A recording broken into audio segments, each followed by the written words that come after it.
Donc voilà, donc là, je viens d'arriver à Marseille, tranquille pépère. Donc là, ça fait environ 15 minutes que je suis arrivé. Je suis déjà passé à l'ambassade, sauf que le petit problème, c'est que quand j'arrive, je monte l'escalier. Déjà, je galère à trouver l'interphone. Il y a un petit interphone pour sonner. Donc je sonne, et la meuf, elle me dit oui, bonjour, etc. Enfin, elle me parle en japonais au début. Après, elle me parle en français, elle me dit oui, bonjour. Je dis oui, bonjour, j'ai rendez-vous pour faire la demande de visa Working Holiday. J'ai rendez-vous à 11h30. Est-ce que je peux déjà rentrer pour patienter? Elle me dit attendez 5 minutes. Du coup, j'attends. Après, elle me reparle. Elle me dit donc pour attendre, en gros, faut que j'arrive directement à l'heure du rendez-vous. Et moi, j'étais parti en avance. Pourquoi? Parce que j'habite environ à 2 heures, on va dire, de Marseille. Et je suis parti à 3 heures avant. Pourquoi déjà? Parce que le mec, il me dit ouais, soyez à l'heure, etc. Du coup, moi, je suis un mec carré, t'as vu. Donc, moi, je suis direct.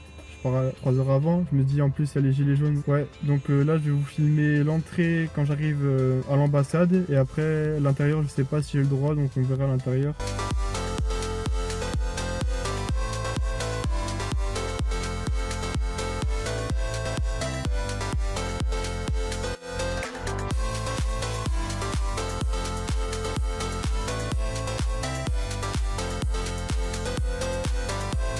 Et bien voilà, donc je viens de sortir de l'ambassade, je viens de déposer mon dossier. Donc malheureusement je n'ai pas pu filmer, donc à l'entrée il y a un garde de sécurité.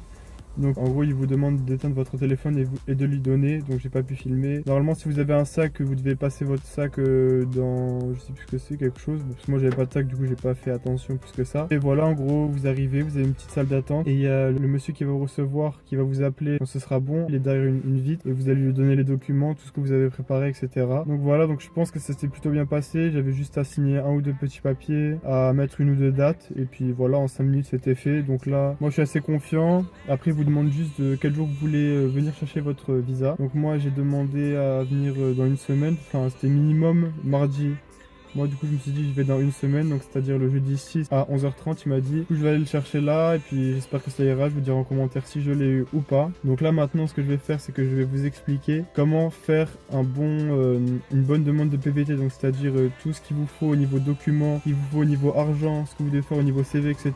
Je vais vous le dire et je vais vous mettre l'exemple des miens si ça peut vous aider, si vous trouvez ça utile. Donc je vais vous les mettre sur un lien où vous pourrez voir mes PDF. Merde, je peux pas brancher le micro, attends 2 secondes. 2 secondes, attends.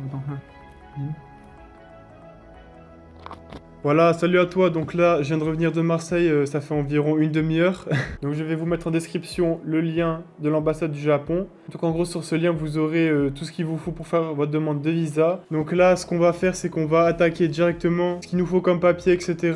pour faire la demande de visa. Donc là, je vais t'énumérer tout ce qu'il faut. Donc tout d'abord, tu vas devoir remplir un formulaire de visa. Donc c'est un formulaire en anglais, donc qu'il va falloir compléter avec plein d'informations diverses. Donc ça, c'est assez rapide. Ensuite, il te faudra quoi? Il te faudra une photo d'identité que tu vas coller sur ce visa. En haut à droite, il y aura un petit carré, tu vas le coller dedans. Faut pas oublier de le coller parce que ils te précisent bien sur le site de l'ambassade du Japon que je te mettrai en description où tu as tous ces renseignements. Ils précisent bien que si tu ne colles pas cette photo, en gros, ton dossier ne sera pas traité. Donc n'oublie pas de le coller. Ensuite, troisième point, il va falloir que tu apportes ton passeport plus une photocopie recto verso de ta carte d'identité. Donc ça, c'est aussi important parce que sans le visa, sans le passeport, tu peux pas avoir le visa dessus, donc c'est chaud. Donc ensuite, ouais, quatrième point, donc ça c'est un point aussi assez important, donc le justificatif financier. Donc là, tu auras deux options. Donc soit tu as plus de 4500 €, il faudra juste que tu fournisses un relevé de compte, donc compte épargne ou compte courant, donc un compte débloqué, ou qui stipule que tu as 4500 € et que en gros, il faut que ce soit nominatif. Donc en gros, il faut que ce soit un document où il y ait ton prénom dessus, donc un relevé de compte par exemple. Donc deuxième option, ça va être pareil.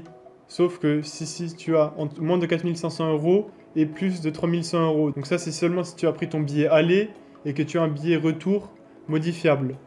Donc ça aussi, il faudra que tu le joignes ce document avec la facture. En gros, il faut que tu prouves que tu as acheté le billet d'avion aller et que le retour, etc., il est modifiable. Donc en cinquième point, ce qu'il va te falloir, c'est une lettre de motivation, donc une lettre que tu vas rédiger, donc une lettre sur les origines de tes intérêts pour le Japon. Donc il faut bien faire attention, faut pas faire de hors-sujet, un peu comme moi j'ai fait. Ensuite, le sixième point, c'est quoi? C'est le projet de vie au Japon. Donc ça, c'est assez important à faire. Ça, c'est ce qui m'a mis le plus de temps à faire. Donc en gros, tu vas devoir faire donc ton projet de vie sur un an. Par exemple, si tu pars un an, il faudra que tu détailles tout ce que tu vas faire, tout ce que tu vas dépenser, tout ce que tu vas gagner. Donc je t'explique brièvement et tu pourras plus voir en description quand je te mettrai le lien avec mon exemple de moi ce que j'ai fait pour le budget. Donc en gros, tu vas mettre, t'auras un tableau et tu vas expliquer dans quelle ville tu voudras aller, ce que tu vas dépenser en loyer, en nourriture, en assurance, forfait téléphone, tout ça, tu vas tout expliquer. Puis il va falloir que tu mettes des liens pour justifier où tu as trouvé ces prix. Donc tu vas les payer tant, etc. Donc puis aussi, il faudra que tu précises donc ce que tu veux faire comme travail, ce que tu comptes faire comme travail, combien tu comptes gagner, en gros que tu fasses les additions avec ton budget, combien ça va te revenir, pour montrer que tu as calculé ton budget, que tu t'es préparé, que tu sais en gros que tu vas pas couler, que tu auras assez de sous, etc. pour faire tout ce que tu as envie. Donc je te conseille fortement d'aller voir mon exemple. Moi je pense qu'il est pas mal. Je me suis inspiré de plusieurs que j'ai vus, plus en fonction de ce que je voulais faire, des festivals, etc.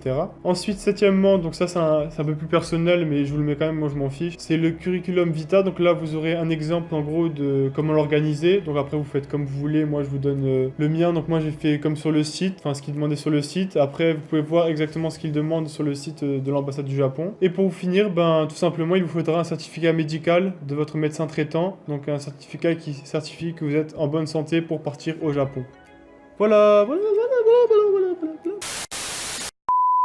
Voilà, donc ce que je peux faire aussi, c'est je vais vous mettre 2 ou 3 liens en description de sites pour trouver, si vous voulez trouver une share house, une guest house ou un appartement. Donc moi, personnellement, j'ai trouvé mon appartement sur Sakura House. Donc moi, je vais être avec mon collègue, on va être en colocation à 2. Donc au niveau du prix, voilà, c'est pas... Je pense qu'on aurait pu trouver mieux, mais bon, on s'y est pris un peu à la dernière minute. Nous, on voulait absolument celui-là parce qu'il est vraiment pas loin de notre école. Il est à 1,8 km. Du coup, c'est top et voilà. Donc si tu as des autres questions, je te conseille de les mettre en commentaire. Si tu as des choses à dire, des commentaires, si tu veux critiquer, je sais pas, tu veux me donner des conseils, je te conseille aussi de mettre en commentaire. N'oubliez pas de lâcher le pouce bleu si tu as aimé la vidéo et seulement si tu l'as aimé. Donc ensuite tu peux t'abonner, tu peux activer la cloche pour recevoir toutes les notifications et je te dis à dans un mois. Donc si tu n'as pas vu ma première vidéo préparation, donc Road to Japon #1, donc tu peux aller la voir, je t'invite vraiment à aller la voir. Ça va expliquer en gros le projet pour aller au Japon. Donc là je sais pas encore si je vais la voir ou pas, mais je pense que ça devrait passer. Je vous dis ça en commentaire dans une semaine si c'est passé ou pas, normalement ça devrait le faire. Je vous dis à la prochaine.